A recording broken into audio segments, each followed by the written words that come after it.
क्या एक जंग पूरी दुनिया की जेब खाली कर सकती है? क्या मिसाइलें सिर्फ शहर को नहीं बल्कि अपनी रोजमर्रा की जिंदगी को भी तबाह कर रही हैं?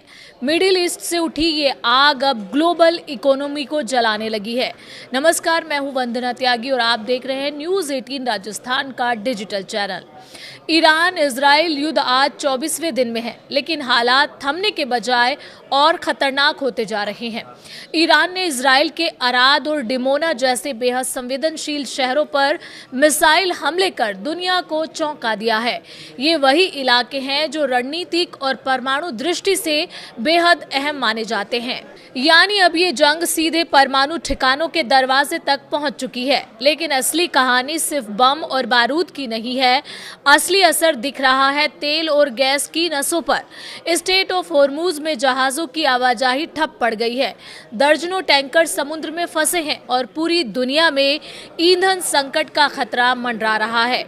यही वजह है कि ऑस्ट्रेलिया और सिंगापुर जैसे देश अब एक दूसरे के साथ डीजल और एलएनजी की सप्लाई सुनिश्चित करने के लिए हाथ मिला रहे हैं, क्योंकि उन्हें पता है कि आने वाले समय और भी मुश्किल हो सकता है।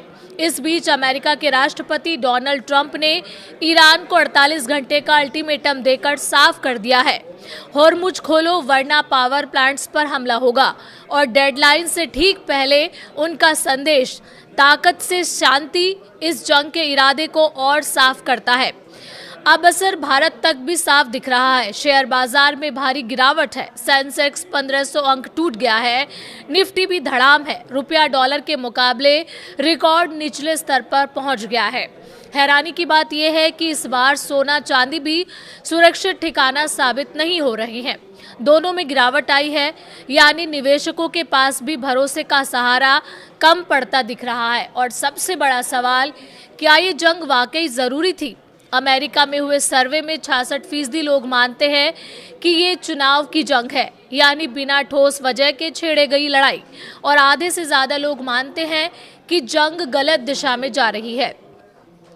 उधर तेहरान से लेकर रियाद तक धमाकों की गूंज है। लेबनान, यूएई, हर जगह तनाव फैल चुका है और दुनिया के बड़े नेता लगातार इमरजेंसी मीटिंग कर रहे हैं, क्योंकि अब ये सिर्फ मिडिल ईस्ट की जंग नहीं रही, ये पूरी दुनिया की आर्थिक स्थिरता पर हमला बन चुकी है। तो सवाल सिर्फ ये नहीं कि कौन जीतेगा, असली सवाल ये है, क्या इस जंग में पूरी दुनिया हारने वाली है?